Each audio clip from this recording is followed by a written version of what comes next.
We did have Wake Forest come up just short at Duke. That was a wild game with a wild finish. The Blue Devils had built a 15-point lead in the second half, doing so without Coach K, which we'll discuss in a second as well. But Wake Forest was non-deterred. They came back. They had a foul trouble for Alondis Williams in the first half. Didn't knock them off their path. RC, what'd you see from your alma mater, the battle that they showed in the second half? Are you more encouraged by this, even though it was a loss? I mean, it's Duke. I was never discouraged. It was a difficult game. I mean, I thought it would be tough for them to go in there and win. I thought they had a shot. They showed great resolve in coming back and finding a way to make that a game. And they had their chances. They had a shot. I think I'm more concerned coming out of it is, I'll say this. One, there's no doubt in my mind, unless Wake Forest collapses, they're a tournament team. I feel pretty comfortable in saying that. I mean, I know they're on a 2-game losing streak. This isn't a homer pick. I feel comfortable that they got to turn it around. They got Notre Dame coming up. They got some games that they can't lose, and they got the tournament coming up. But all year long, we're talking about Duke as a national championship team. This point guard play concerns me, right? Because there were decisions late in that game, Rob, and we were texting about that we saw Shire calling for a timeout, and it just didn't happen. We saw, I mean, it was so much Trevor Kill just drove right down the lane, tried to throw the lob, threw it out of bounds. They didn't get back, gave up a layup. I mean, Wendell Moore was just playing for a foul, get the backcourt violation. Like, it's almost like they played not to win and almost cost themselves the game. And so I'm a little bit concerned about that. It may be time. And I thought, Jeremy Roach was playing better. And it doesn't matter if your coach isn't comfortable enough playing you when the game matters on the line. And they're going to have to figure out a way to get him back out in the lineup, because if not, I don't think they can win a national championship. Yeah. We talk a lot about they don't have a point guard. This is why it's a concern. This is a red flag, blah, blah, blah. We always love to throw that out. They don't have a point guard. Well, we saw tonight for Duke how that manifests itself in a game and on the court. The two plays that you mentioned, there was about a minute left. Trevor Keels dribbles over to Shire. Shire wants him to call a timeout. Instead, he gets a guy on his back, drives to the basket, tries to throw a lob to Mark Williams, but throws it over the backboard, throws it to the moon. Turnover, layup at the other end. League gets cut to 2. They come down on the next possession, and Wendell Moore calls for a ball screen when he is backed up against half court. They trap it, and he basically dribbles into a backcourt violation.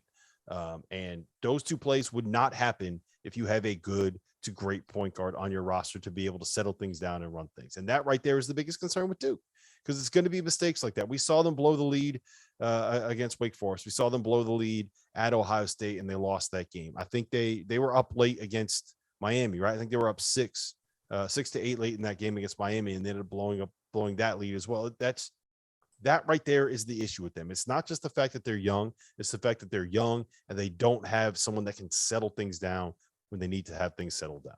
Yep. Tyus Stones ain't walking through that door. I got a question for you guys. Walking through that door. I got a question for you guys, because we know Coach K didn't finish the second half, right? He was ill. If Coach K tells Trevor Kill to come over and call a timeout, does he make the same play?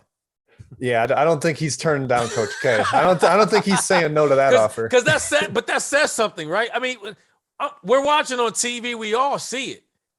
We all see him point to the ground. I mean, did he not see it? I mean, I thought he was dribbling over to him for the timeout, and whoever it was, Alondis Williams, went to gamble, and he just turned and went and just took off.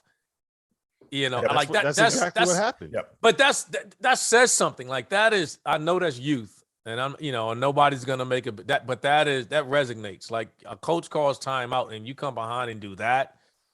Like, wow. Yeah.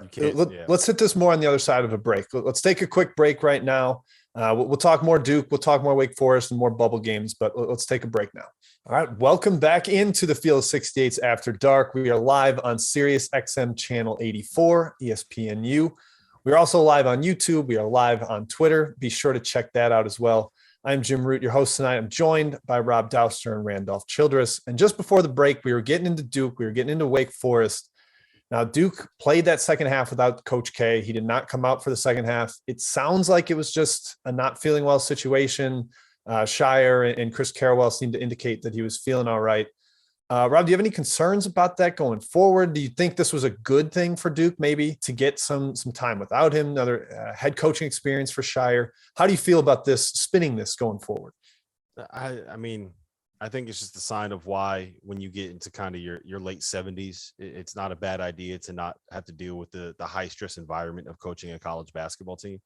You know, like it's that's really my only takeaway. Like Coach K he's an old man.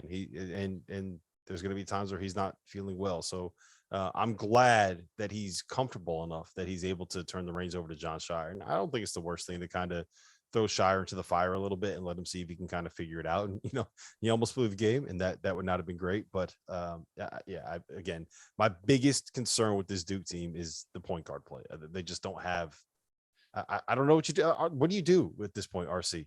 Like, how do you solve that in the middle of the year? I don't think that there's a fix. I mean, listen, they've wrestled with it. First, they started out with Trevor, with Jeremy Roach, and then they switched, and then they had Wendell Moore, and they got so many guys. All three of those guys handle it, from Trevor Kill to Jeremy Roach. I mean, hell, even Paula Bencaro kind of brings it up. So it really doesn't matter, but when it matters at the very end to make decisions and set your offense, and it seems to be like Roach makes a mistake. He comes out. He may try to, when he gets in, he tries to do a little bit too much at times, but I think it has to be Jeremy Roach. He's skilled enough. He's talented enough. He's got enough games under his belt now.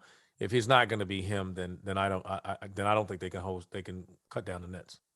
Is there a little concern at all about the defense for Duke? I mean, they've given up some big performances at Cameron Indoor. Obviously, Miami had a big game against them. Florida State put up more than 1 point per possession. Wake Forest had 40 in the second half tonight. Are we concerned about the defense? It's especially off ball, because they can put some on ball pressure. They've got shot blockers, but it seems like they lose focus off the ball at times, RC. That's just the way they play. I mean, Duke just, they don't want to get in a rotation a lot of times. I mean, they want to try to say, I mean, they'll try to force you baseline, but they prefer just to say, hey, you guard your man, and they'll come and they'll rotate when they have to, but they want to try to keep Williams in. Tonight was hard, because Walton was hitting threes. He was running to the corner, things that you're just not accustomed to. The 5-man, Walton was running to the corner in transition, shooting threes. He was picking and popping. He had it going tonight, and that was pulling Williams away from the basket and Johns away from the basket. So the usual rim protection wasn't there. And we talked about Coach K again, and I'll say this. He missed a game in Winston against Wake. Shire coached that game. So I guess he's comfortable with it. This time he just missed a half, but Shire actually coached the first game against Wake. That's true. Coach K is just ducking Steve Forbes. That's all it is.